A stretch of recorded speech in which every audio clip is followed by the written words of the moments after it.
Merci d'être au rendez-vous de votre émission Que faire. Chaque semaine, nous vous donnons des conseils pratiques et des solutions concrètes pour mieux gérer votre quotidien. Bienvenue dans Que faire et aujourd'hui, nous parlons de la responsabilité conjugale. Restez donc avec nous pour des discussions intéressantes et des idées inspirantes.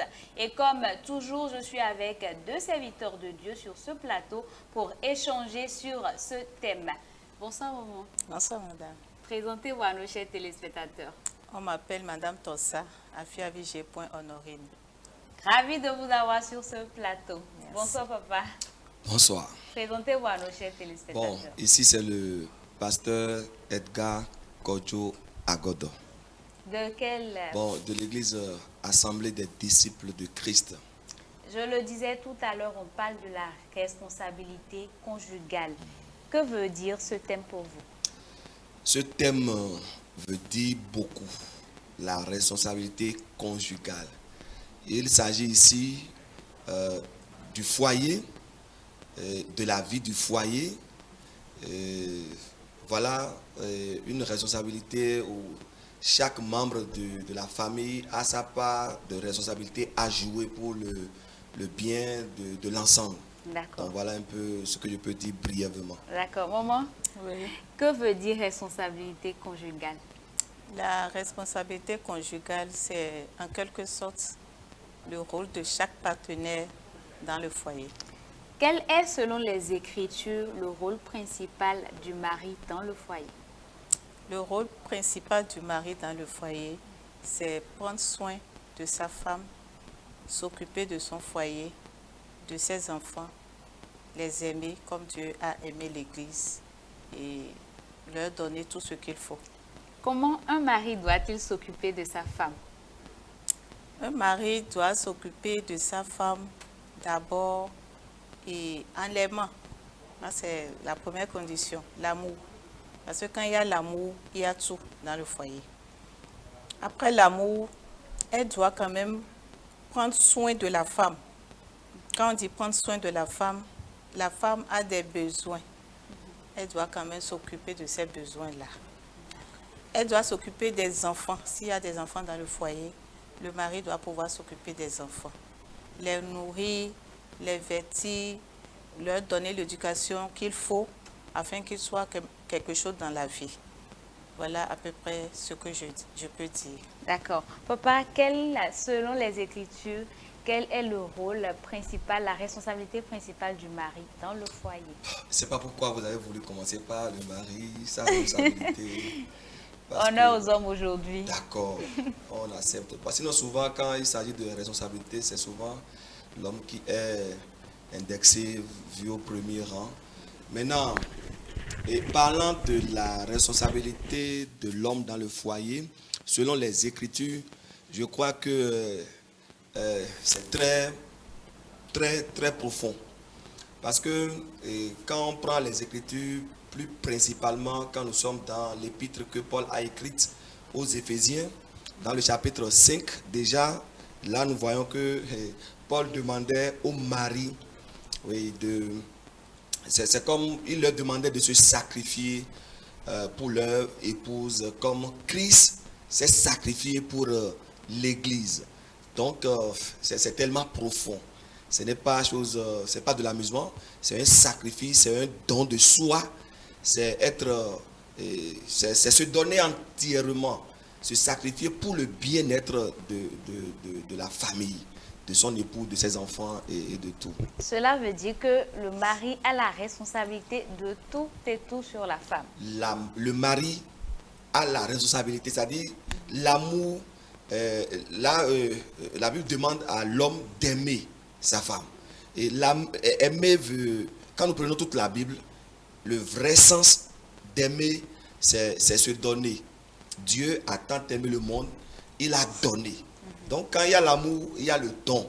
Et dans le mariage, l'amour, c'est le don de soi. Le mari doit se donner, être entièrement à la disposition, à l'écoute, voilà, pour la paix, la joie, le bien-être de son foyer. Comment un mari doit-il entretenir sa femme? Voilà, pour entretenir la femme, d'abord le mari reconnaît, sinon la Bible dit que la femme, c'est l'homme. Parce que les deux sont devenus une seule chair. Partant de ce principe, l'homme va entretenir la femme telle qu'il pense s'entretenir lui-même. Oui, parce que c'est ça même. C'est son propre corps. Donc tel qu'il voudrait s'entretenir lui-même de la même manière. Il prend soin de son épouse. Personne n'a jamais haï son propre corps. Donc il aime son corps. Il nourrit son corps. Il habille son corps. Il soigne son corps. Il rend beau son corps. Donc tout ça là doit se voir à travers la femme. Et moi je pense que si vous voulez voir la beauté d'un homme, il faut voir la beauté de cet homme à travers la beauté de sa femme. Je crois que oui, c'est le plus important, c'est très capital. Maman, êtes-vous d'accord avec papa? Je suis d'accord. D'accord, on est d'accord avec vous sur ce plateau. Merci beaucoup, merci beaucoup. Maman, est-ce qu'il y a une responsabilité spirituelle au niveau de l'homme? Oui. Au niveau de l'homme, je crois que il a la responsabilité spirituelle de toute la maison. Vous savez que un foyer chrétien doit pouvoir prier et prier ensemble. Celui qui va initier cette activité, c'est surtout l'homme. Parce que Dieu lui a donné tout le pouvoir de s'occuper de son foyer. Donc, s'il baisse un peu les bras dans ce sens, je crois que le côté spirituel sera bafoué dans le foyer. Si la femme n'avait pas cette aptitude, cette capacité de le faire et le mari néglige, je crois que ce côté va prendre un coup. Donc cette responsabilité n'incombe pas qu'à la femme? Non, pas seulement la femme, mais surtout l'homme. Surtout l'homme? Surtout. D'accord.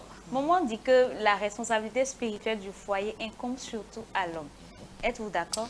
Oui, je crois que c'est ça. Le mari étant le chef, d'accord? Quand on parle de chef, il faut aussi comprendre ça. Il est la tête, donc il est le premier responsable. Vous voyez, quand nous sommes dans le livre de la Genèse, la première personne à qui Dieu s'est adressé, à qui Dieu a demandé compte rendu, c'est d'abord Adam, c'est à l'homme. Voilà. Donc l'homme est au premier plan, parlant de responsabilité spirituelle.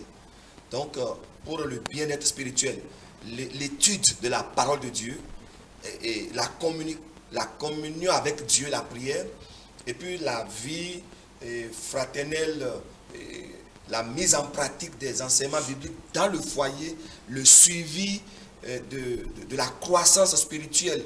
Tout ça dans un foyer revient d'abord à l'homme. Toutefois, étant donné que les deux sont devenus une seule chair, moi je vois que c'est une responsabilité partagée. La femme aussi peut être aussi un surveillant ou bien voilà, quelqu'un qui veille aussi sur le bien-être spirituel du foyer. Et aussi, dans ce sens, nous voyons que dans certains foyers, il y a certaines femmes qui ont leur caractère et qui sont vraiment parfois plus spirituelles que leur mari. Il y a de ces cas.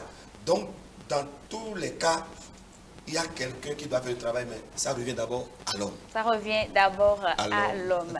Maman, on va parler des responsabilités de la femme dans le foyer. Merci. Dans le foyer, je crois la première responsabilité que la femme a, c'est d'aimer son mari. De l'aimer de tout cœur. Quand on dit aimer, on prend souvent l'image de Christ, comment il a aimé l'Église et s'est sacrifié pour l'Église. Excusez-moi, est-ce que ce n'est pas à l'homme d'aimer la femme? La femme aussi doit aimer son mari. D'accord. Oui, c'est vice-versa. Et après l'amour, je crois que la femme est là en tant qu'aide pour le mari. Elle doit jouer le rôle d'aide dans le foyer pour le mari. Et quand on parle de aide, vous voyez, c'est un sens très profond. elle est là pour compléter en fait le mari. Donc sans la femme, le mari ne sera pas complet. Donc le rôle que la femme joue dans un foyer, c'est vraiment primordial. Et si elle le fait bien, vous allez constater que ce foyer sera un foyer, on peut dire exemplaire. Parce que la femme sait pourquoi elle est là et elle joue son rôle efficacement. D'accord. Papa, les rôles de la femme dans le foyer. Oui, je Les bénis le Seigneur. responsabilités, pardon. Oui, je bénis le Seigneur pour la vie de notre soeur qui vient de dire que la femme est une aide. Donc, nous commençons d'abord par là. Quand nous voyons tout au début, au commencement, Dieu créa l'homme.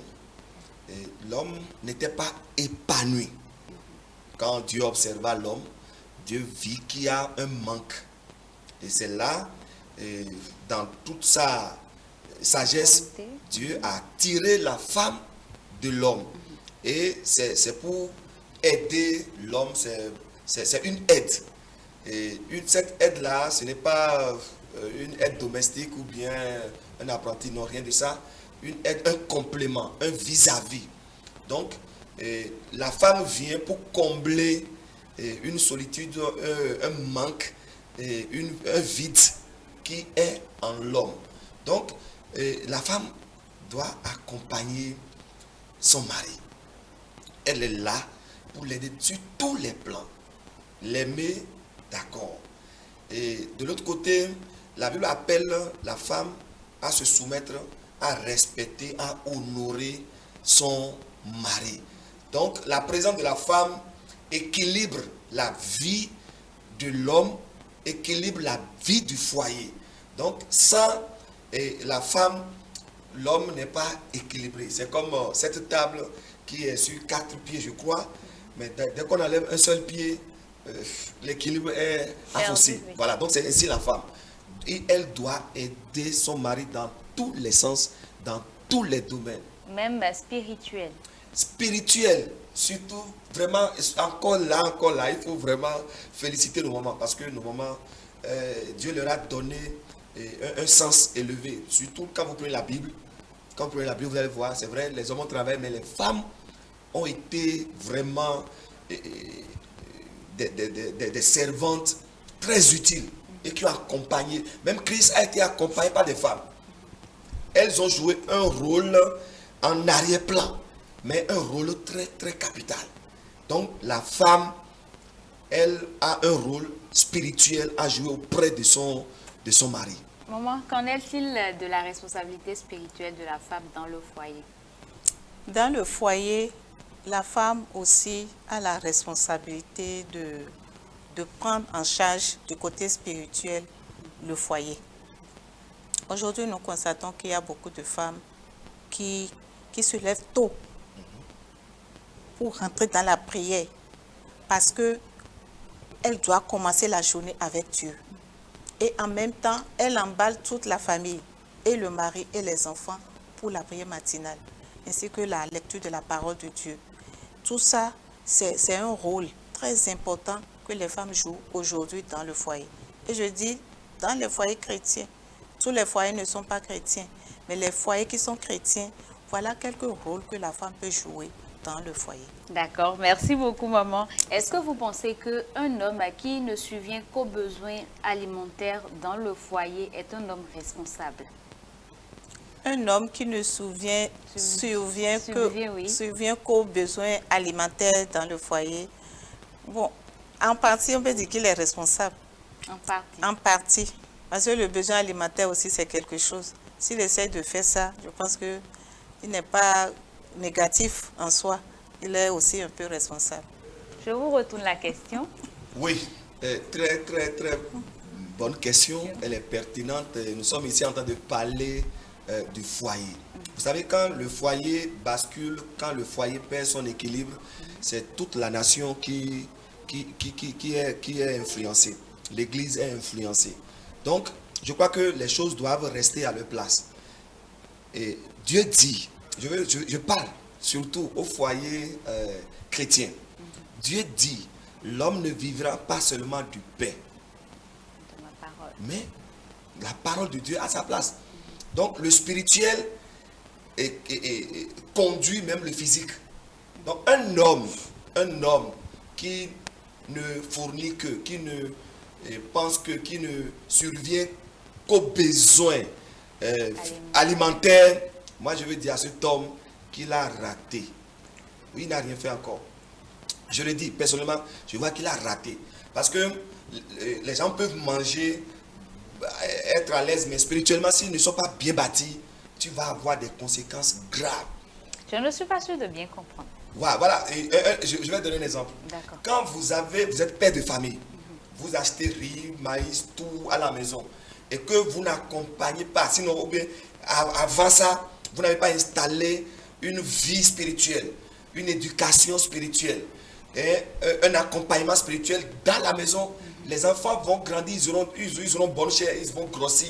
Mais en ville, même à la maison, ils deviendront des cas. Et c'est ce que nous vivons aujourd'hui dans nos églises. Les gens sont bien habillés, mais spirituellement, ça ne va pas. Et même moralement, dans la société, leur comportement, c'est ce qui amène les vices. Il y a beaucoup de parents, des pères de famille qui ne font que subvenir pour voir à tout. Mais il y en a même qui achètent même des motos, des véhicules à leurs enfants. Il y en a même qui donnent de l'argent pour que les enfants aillent payer eux-mêmes leur scolarité. Mais finalement, qu'est-ce qu'on voit? On voit que ces enfants-là, comme ils ne sont pas spirituellement nourris, ils ne sont pas bien éduqués, alors ils vont même prendre l'argent de la scolarité pour aller se faire la vie, pour aller faire gaffe, et finalement, ça devient du désordre. Donc, le survie, l'alimentation, c'est une partie. Mais il y a encore d'autres choses qui rentrent en jeu qui sont capitales. Donc, celui qui ne fait que ça n'est pas responsable. Moi, je dis ça, il n'est pas responsable. Il manque encore, vraiment beaucoup même. Est-ce que papa doit payer pour les tresses de maman? Ah oui, ben, je viens de dire tout à l'heure que l'homme et la femme ne font qu'un seul corps, une seule chair. Alors, je ne peux pas me rendre beau, ma tête, et laisser celle de mon épouse sale. Non, ce n'est pas possible. Ce n'est pas du tout possible. Maman, est-ce que papa doit payer pour les tresses de maman? Ok, donc ça, on peut distinguer deux cas. On ne va pas forcément mettre tous les besoins sur la tête de l'homme. Si la femme qui est à côté comprend et fait quelque chose pour apporter sa contribution dans le ménage, je pense que ce ne serait pas une exigence où il faut être figé que c'est le mari qui doit faire et sans que le mari ne donne, ça va devenir un problème. Je crois que non. Sinon, a priori, on peut dire que dans l'amour, l'homme peut prendre soin de sa femme, de lui donner de l'argent pour aller se tresser, l'habiller et tout. Mais si l'homme n'a pas et la femme a, la femme peut toutefois investir dans ce domaine-là pour se rendre aussi belle pour son mari. Est-ce qu'en temps normal, c'est ce qui devrait être fait? Est-ce que c'est papa qui devrait payer en temps normal, si tout va bien? Si tout va bien, papa va payer. Si tout va bien, papa va payer. Quand papa est occupé et il dit qu'il veut construire sa vie, bon, pas sa vie, leur avenir, construire, leur offrir une vie de rêve dans le futur, et il prive la famille de certains besoins comme santé. Il y a la santé qui ne va pas, mais il ne s'en occupe pas, le bien-être. Qu'est-ce qu'on peut dire à ce papa-là en ce moment? Est-ce qu'il agit bien? Est-ce que... Voilà, ce papa, bon, c'est-à-dire que le papa dit, pour pouvoir mettre le foyer à l'abri, il faut faire des conciliations, il faut priver, il faut réduire certaines choses. Bon, c'est une manière de voir les choses. Au fait, dans le foyer, est-ce que c'est le papa qui dit? C'est de là qu'il faut commencer d'abord. Est-ce que c'est le papa qui dit qu'il veut mettre le foyer à l'abri? Si la vision n'est pas partagée, si les deux qui sont devenus une même chair, je reviens toujours à ce niveau. Parce que c'est là le grand problème des foyers aujourd'hui. Devenir une même chair. C'est-à-dire l'homme qui donne sa vie à Christ, la femme qui est convertie. tous deux sont des enfants de Dieu. Ils ont le regard tourné vers le ciel. Désormais, il n'y a pas quelqu'un qui dit. Ça devient une même vision. Ils ont une même manière de voir les choses. Ils pensent ensemble, ils décident ensemble. Donc, je crois que cela ne doit pas être que papa dit maintenant, il faut qu'on... Non, non. Je crois que ça doit être une vision partagée et de l'épouse et du mari. Et même les enfants doivent être impliqués. Dans ce cas, chacun est responsable et chacun décide, mais voilà ce qu'on peut réduire. Et là, ça va couler. Mais si papa prend une décision autoritaire, unilatérale, parce que je suis le chef, je décide, là, ça va trouver les autres ne vont pas comprendre. Oui, D'accord. c'est ce que je vois. Maman, parlant toujours de la responsabilité financière, on remarque aujourd'hui que beaucoup de femmes endossent plus cette responsabilité-là dans les foyers. Qu'est-ce que cela révèle? Est-ce que c'est bon pour le foyer? Est-ce que demain, il n'y aura pas de conséquences à cela? Oui. Quand c'est le foyer abandonné peut-être dans la main de la femme, il y a des conséquences.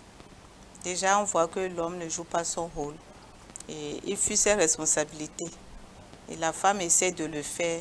Nous voyons que parfois, ce n'est pas facile aussi pour les femmes de jouer le rôle de l'homme et leur rôle. Vous voyez, donc ça pose un problème. Et du coup, l'amour commence par diminuer dans ces foyers. Le foyer où l'homme fuit sa responsabilité et laisse tout sur le dos de la femme. L'amour commence par diminuer au sein de ces familles. D'accord, maman. Quand c'est la femme qui endosse les responsabilités dans le foyer, est-ce que, je parle des responsabilités financières, est-ce que cela a des conséquences?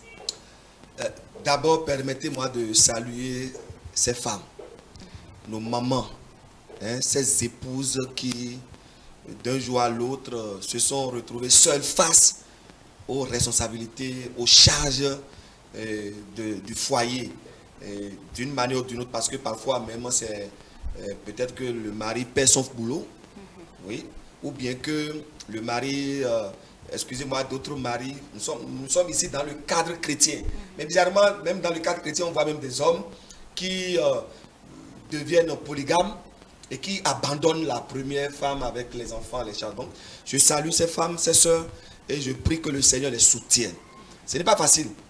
Ce n'est pas facile. Dieu n'a jamais conçu un mariage où c'est la femme qui devient seule face aux besoins de la famille. Mais quand ça arrive,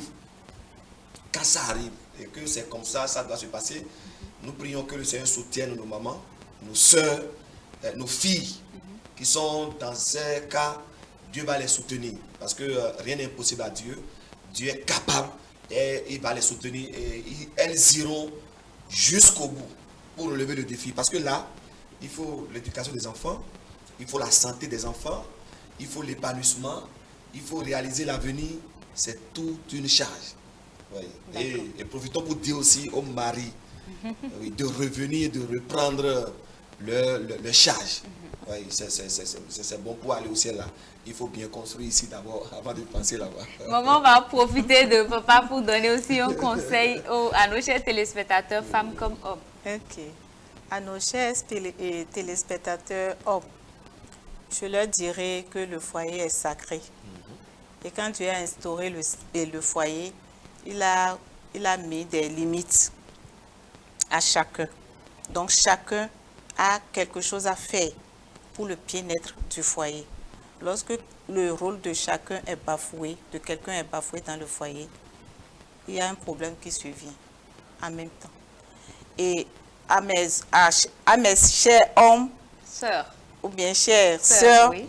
ok, à mes chères sœurs, je leur dirais de prendre beaucoup de courage parce que les foyers ne seront jamais les mêmes. Il y a des foyers où il y a la compréhension. Si peut-être le mari a perdu son emploi, la femme prend la relève sans problème, sans souci et commence par gérer. Parce qu'il y a l'entente.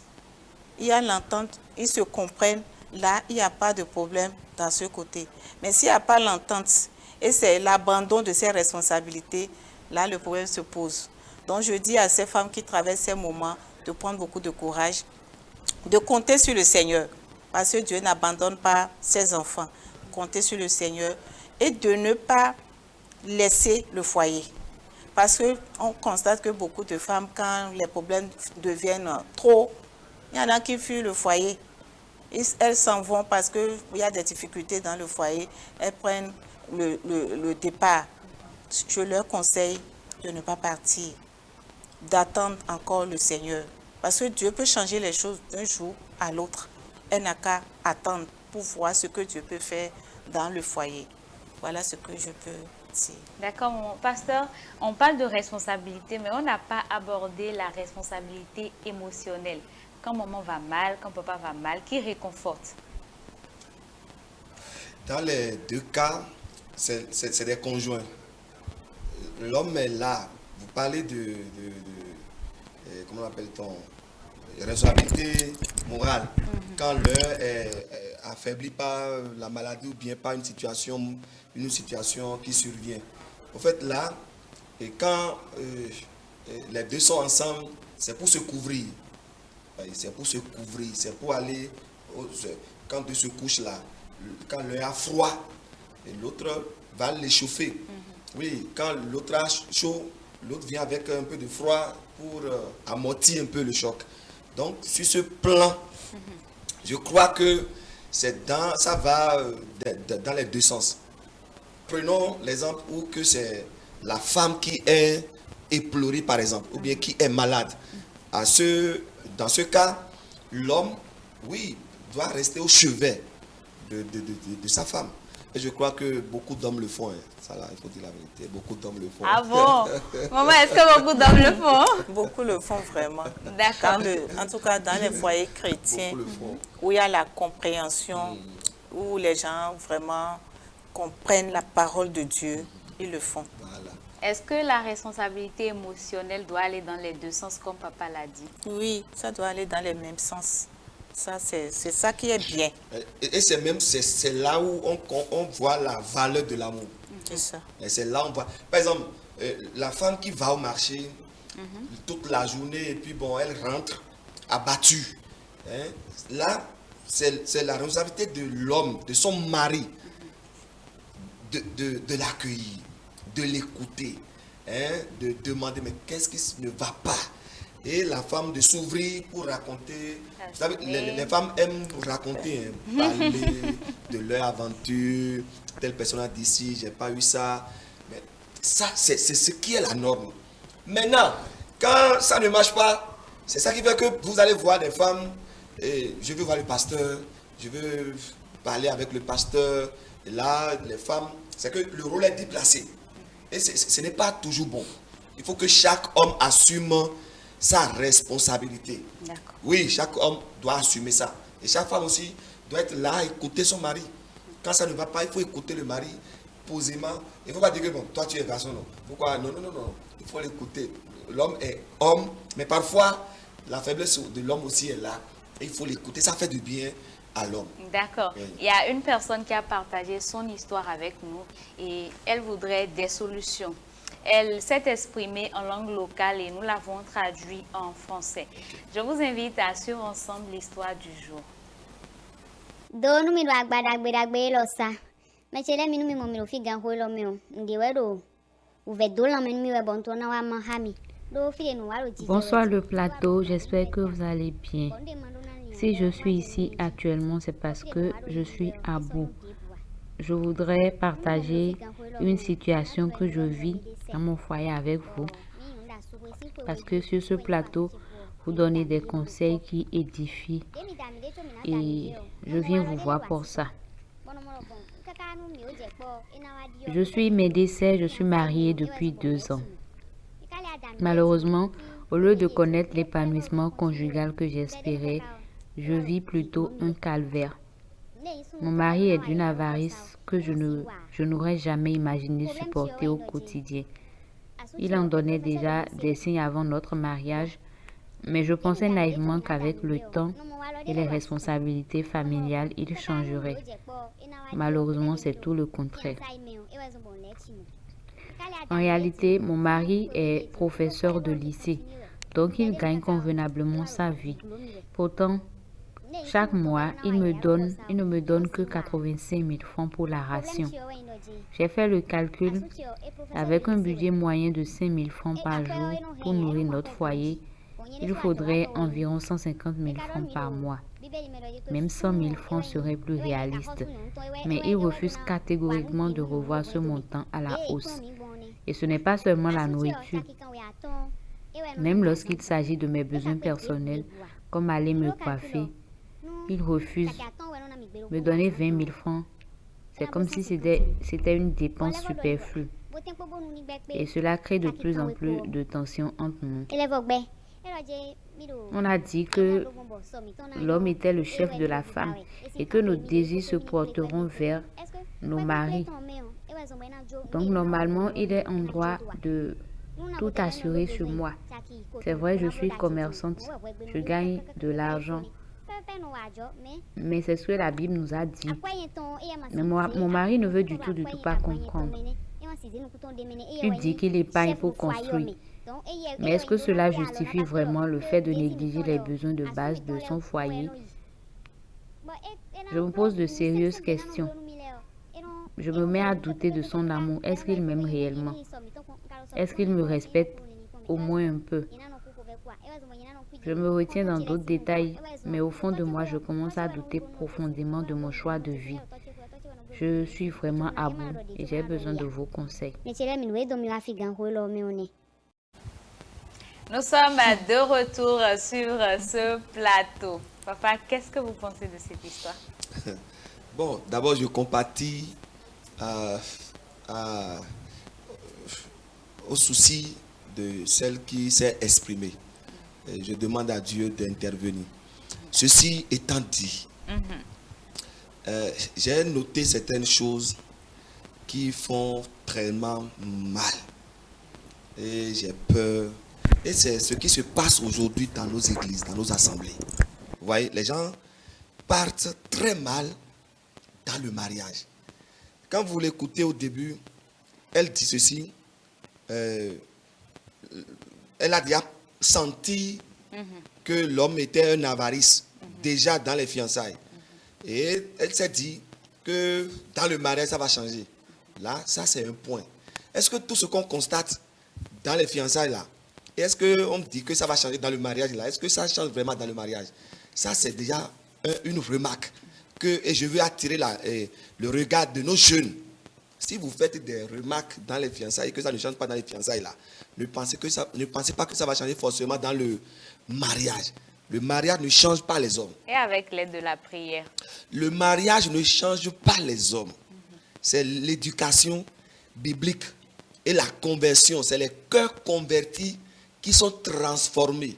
La prière, oui, mais il faut que la personne soit convertie et devienne une nouvelle création. Sans ça là, vous l'épousez, vous allez avoir les mêmes problèmes. Ça là, ça fait un. Deuxième chose, elle aussi, elle dit que, elle aussi elle a son travail, mais son travail, ce n'est pas pour faire face aux dépenses de la famille.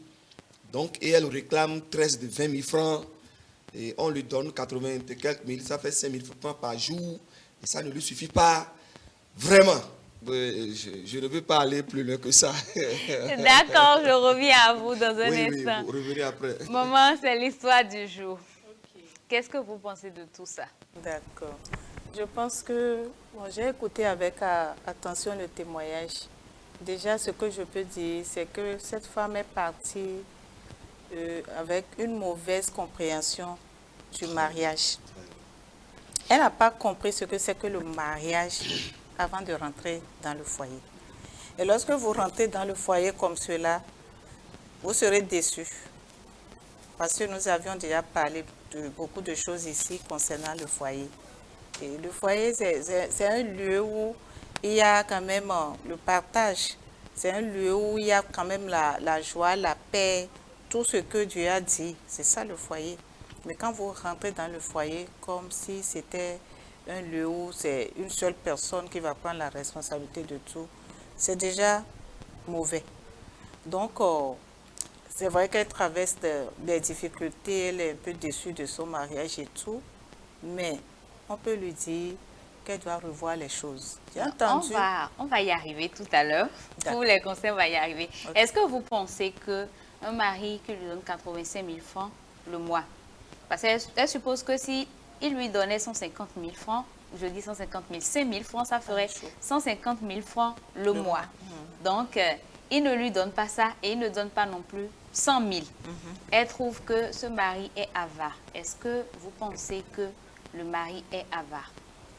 Selon moi, je ne peux pas dire que ce mari est avare. Parce que le mari donne ce qu'il peut donner. Sachant très bien que la femme aussi fait quelque chose. N'oublions pas que la femme est l'aide du mari, un complément du mari. Donc ce que la femme fait doit quand même jouer un rôle dans le foyer. Elle ne doit pas travailler pour elle seule.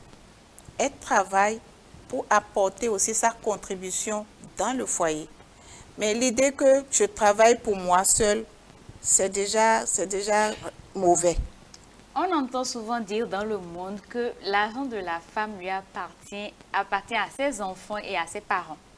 Donc cela n'est pas vrai. Non, ça ce n'est pas l'idée de Dieu. Quand vous lisez la parole de Dieu, il y a beaucoup d'exemples que Dieu a donnés.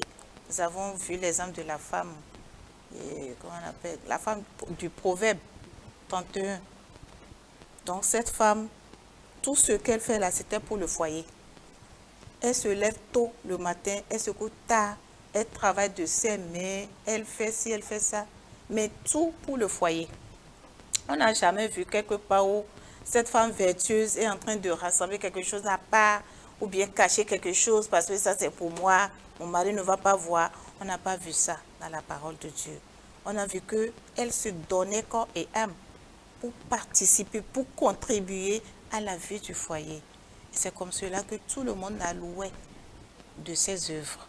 Donc voilà ce que nous pouvons vraiment demander à nous les femmes. Que ce que nous faisons ne soit pas pour nous seuls, mais que ça soit quand même en contribution pour le foyer, ce que le mari fait. Pasteur, est-ce qu'on doit dire que cet homme est avare? Il a dit qu'il est en train de leur construire un avenir. En fait, pour aller au fond du problème, c'est qu'il faut aller à la racine. Ce n'est pas faire d'avarisme ou quoi, non. Ils sont mal partis. Ils sont mal informés de ce que c'est que le foyer. Tu te rappelles, on avait fait une émission ici et j'ai dit le jour-là que avec ce qui se passe aujourd'hui, c'est mieux que... En tout cas, que je ne conseillerais pas les jeunes d'aller vers les mariages avec régime, qu'on appelle ça. Communauté de biens. Voilà, j'avais dit ça. Bon, mais en temps normal, ce n'était pas ce qui devait être. Normalement, bibliquement, les jeunes devaient être orientés à faire le communauté de biens. C'est ce qui est biblique. Et ceci étant, ces deux, et la femme et l'homme, je vois qu'ils ne sont pas encore dans le plan biblique du mariage. Même s'ils sont des chrétiens, je doute encore. L'enseignement qu'ils ont reçu, parce que la femme dit qu'il a appris que c'est l'homme qui est le chef et que le plaisir de la femme doit être tourné vers l'homme. Donc elle a gardé ça. Mais elle a oublié que les deux deviennent une seule chair. Et qu'elle, la Bible dit qu'elle est une aide pour le mari. Vous voyez, elle a oublié ses parties, elle n'a pas gardé ses parties. Et mieux, maman vient de parler de la femme dont on a parlé, Proverbe chapitre 31, à partir du verset 10. Ça commence par une question, dit, qui trouvera une femme de valeur? En fait, ça veut dire que ces gens de femmes ne courent pas les rues. Oui, les femmes de valeur, les femmes vertueuses, qui sont faites pour le foyer, ne courent pas les rues. Mais quand vous trouvez ces gens de femmes, elles ne tiennent pas des propos comme elles n'ont pas cette manière de voir les choses comme notre soeur le voit actuellement. Donc je pense que le problème ici, ce n'est pas affaire d'avarisme. Et pour l'homme aussi, lui aussi, il ne sait pas qu'il est le chef du foyer. Bibliquement, être le chef du foyer, Ce n'est pas dire que je veux mettre mon foyer, j'avais dit ça tout à l'heure, je veux mettre mon foyer à l'abri, donc je vais priver le foyer de ci. Non, le mari qui est chef, il est quelqu'un qui est comme un administrateur, il partage les rôles, il discute avec son épouse et c'est ensemble qu'ils décident. Si c'était le cas, la femme ne dirait pas que son mari est avare. La femme comprendrait et chacun ramènerait son revenu à la table et on va faire la part de chaque chose. Je crois que c'est ce qui est mieux. Êtes-vous sûr que s'il y avait eu au préalable une communication, Oui. tout se serait bien passé parce qu'elle dit que son argent, c'est son argent. Ah oui, la communication commence par où? Ce n'est pas, c'est pas dans le mariage que la communication commence. La communication commence d'abord à la conversion. La communication dont on parle, ça commence d'abord à la conversion. Comment est-ce qu'ils ont reçu Christ? En fait, c'est quoi? Le problème, c'est quoi? Quand ils ont Christ et qu'ils savent que tout ce qu'ils ont sur cette terre-là, c'est pour ici. Qu'est-ce qu'ils veulent amener? Nous sommes venus nus, nous allons repartir nus. Qui va dire que ça m'appartient et ça, c'est pour l'autre? Je ne crois pas. Quand vous avez Christ, tout ce que vous avez là, vous savez que c'est Dieu qui vous a donné. Et tout ce que Dieu me donne, je dois faire de cela la volonté de Dieu. Je dois utiliser tout ce que Dieu me donne selon la volonté de Dieu. Si l'homme sait ça et que la femme aussi le savait, je crois que la communication commence d'abord à partir de là. Et maintenant, quand ils vont commencer les fiançailles, certaines églises le font très bien. Il y a une école pour les mariages, pour les fiançailles.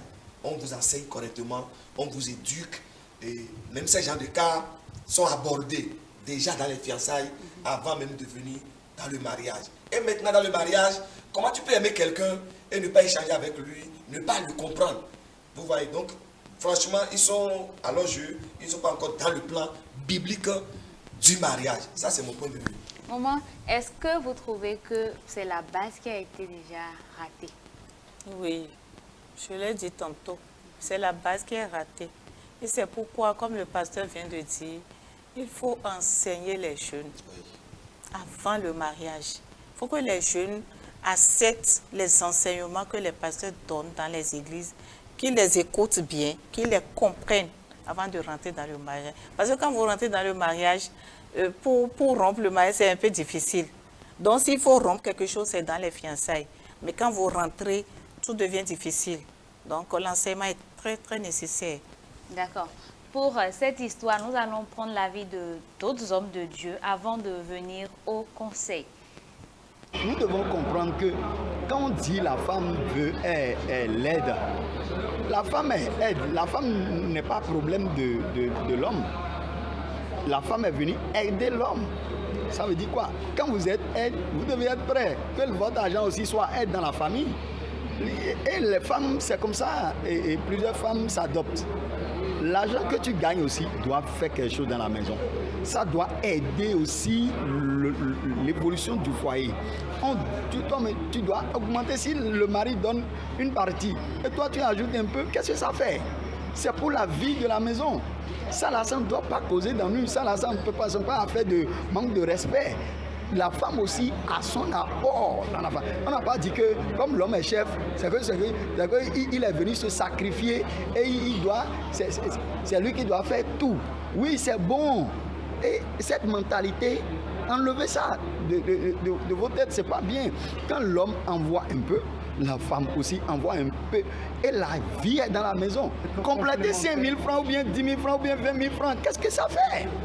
Qu'est-ce que ça fait? Humilions-nous. Et parce que quand les petits bobos là rentrent dans la famille, les enfants sont en train de voir, ça affecte la communication. Et quand la communication est affectée, c'est tout qui s'affecte dans la maison. Donc l'argent ne doit pas être un problème de dispute dans la maison. Que la femme s'humilie et augmente le peu qu'il lui manque là, est pris. Jusqu'à le mari serait convaincu et le jour qu'il va lui donner 400 000, lui-même ne saura pas. La Bible dit que l'homme quittera son père, sa mère, s'attachera, sa femme et les deux deviendront une seule chair. Et la femme est une aide semblable à l'homme. Elle est là pour assister son mari. Et la Bible dit également que deux valent mieux qu'un seul. Si deux couchent ensemble, ils auront chaud. Vous comprenez? Et si un seul est couché, comment aura-t-il chaud? Il dit une corde à 3 fils ne se rompt pas facilement. Si 2 sont ensemble, ils vont s'entraider. Si un plus fort est venu attaquer un, l'autre va l'aider. La femme là, elle est là pour soutenir son mari. Elle n'est pas venue pour vider le mari, le détruire. Le mari, c'est pas logique. Et là, ce n'est pas la chrétienté. Être chrétien, ce n'est pas ça. Vous comprenez? Le christianisme, ce n'est pas ça. Nous allons nous aider, nous sommes un.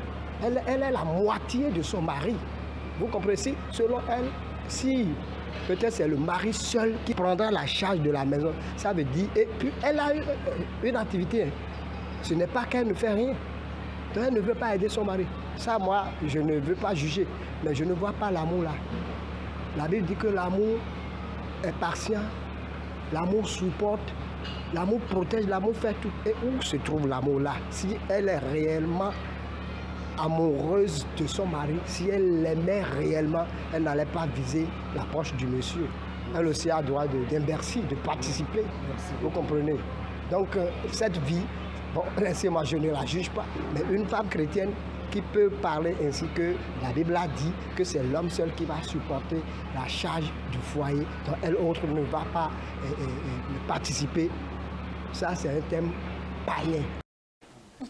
Nous sommes de retour sur ce plateau et comme moi, vous avez suivi des autres hommes de Dieu partager leur avis. Maman, quels conseils pouvons-nous donner à notre sœur face à cette situation? Face à cette situation, j'aimerais dire à ma sœur de revoir les choses. Parce que nous avons entendu beaucoup de choses tout à l'heure par rapport à l'aide que nous sommes dans le foyer. Elle n'a qu'à savoir qu'elle est une aide et qu'elle est complémentaire avec son mari. Donc si elle travaille, son travail là, c'est pour le foyer. Ce qu'elle apporte du dehors doit jouer un rôle aussi dans le foyer. Ce n'est pas pour rien que le mari donne un peu. Le mari pouvait même donner les 5 000 par jour. Mais le mari sait qu'elle travaille aussi. Elle peut toutefois compléter ce que le mari a donné pour qu'il y ait la paix dans le foyer. En tant que femme, nous devons viser la paix dans le foyer. Tout ce qui va amener des discordes, des divisions, des disputes, nous devons vraiment les écarter. Ce n'est pas l'argent qui va diviser les couples. Il faudrait que les femmes comprennent que nous sommes là pour aider. Et notre aide là va faire de manière à ce que le couple va rester debout jusqu'à l'avènement de Dieu. Maman, est-ce que cette situation veut dire que son mari ne l'aime pas? Non, je pense que ce n'est pas synonyme de manque d'amour du mari. Non, je ne crois pas. Parfois, il y a des hommes qui aiment très bien leur femme et peuvent agir de la sorte. Ça, ce n'est pas synonyme de manque d'amour. Ce que je peux dire. Papa, est-ce que ceci est synonyme de manque d'amour venant de la part du mari? Bon, si tu me permets, je vais dire 3 choses. D'accord. Si tu le permets.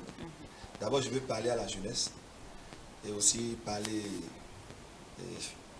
à ce couple et finir par dire quelque chose à quoi ajouter. Premièrement, c'est que ces cas que nous vivons deviennent de plus en plus criards. Et ce n'est pas bon. Ça n'honore pas notre Dieu.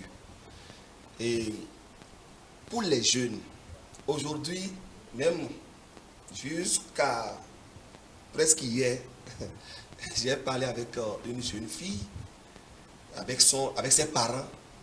Devant moi, elle disait ceci, qu'elle est décidée et qu'elle est prête pour partir de la maison, aller en mariage pour avoir la paix.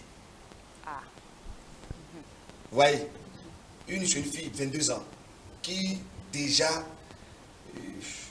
voit que ça ne va pas à la maison chez elle, donc elle doit aller en mariage pour avoir la paix. Vous voyez cette manière de voir les choses. Et je sais qu'elle n'est pas unique. Et je vois que beaucoup de femmes se lancent comme ça dans les relations amoureuses, se rentrent en fiançailles et rentrent en mariage de cette manière. Parce qu'on est fatigué de la maison, il y a trop de pression, ou bien d'autres même disent, je vais me marier pour avoir la paix. Le mariage, ce n'est pas un contrat social ou bien là où tu vas, ce n'est pas un boulot. Donc ça, c'est la première des choses. Je veux que les jeunes comprennent ça. Jeunes garçons comme jeune fille, le mariage se prépare. Et il faut vraiment, à chaque étape, avoir une préparation minutieuse. Sinon, vous sautez dedans, de la manière où vous êtes sauté dedans, vous risquez de ressortir. Et là, dans le Seigneur, il n'y a pas de divorce. Ça, là, il faut qu'on mette un point sur ça. Deuxième chose, c'est une question que je veux poser à nos chers mamans et même à nos chers frères, les maris. Mais comment se sentirait une femme dans un foyer où elle ne contribue à rien? Comment est-ce qu'une femme, maman, comment est-ce que tu peux te sentir dans un foyer dans lequel tu ne contribues à rien? Ça, c'est la grande question que je veux poser à toute femme. Elle cuisine. Elle prépare les enfants. Elle fait la lessive. Les pensions de papa. Les pensions de papa. Oui, donc, ça c'est... Donc son argent... son argent le fait. Non, je ne le dis pas. Mais son argent aussi. Donc, celle qui fait ça, très bien à vous. Bravo à vous. Maintenant, sortez votre argent. Donnez l'argent. En fait, parce que l'argent, c'est le nerf de toute la guerre. Oui. Et l'amour de l'argent est la racine de tous les maux. Quand vous aimez votre argent plus que votre mari, vous allez créer de la décadence dans votre foyer. Donc, ça, c'est la question que je voudrais qu'on se pose pour qu'on... Maintenant, la dernière chose, c'est quoi? Pour aider ce foyer, la Bible dit, comme quelqu'un l'a dit tout à l'heure, l'amour est patient, l'amour est plein de bonté, l'amour n'est pas envieuse, l'amour, ainsi de suite. L'amour supporte tout. Donc, que la femme revoie son amour pour cet homme. Parce qu'elle n'a qu'à repenser. Elle savait, elle avait vu ça de loin. Et pourtant, elle a accepté se marier à cet homme. Ce n'est pas maintenant que tu vas dire que tu n'en peux plus. Repense à l'amour qui t'a poussé à aller jusque dans le mariage et reprends ça. Et que l'homme aussi revienne, je ne sais pas, revoir encore sa femme. Je crois que l'amour va corriger le tir. Mais si l'intention de l'homme est bonne, je dois nous prendre une parcelle, on doit construire. Qui t'est cher aujourd'hui. Voilà. Donc, et si c'est pour cela que le mari agit ainsi, parce qu'il dit qu'il veut leur construire un avenir. Est-ce que cela voudra dire qu'il agit mal?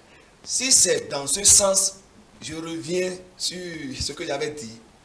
Il faut que cela soit une décision collective, participative.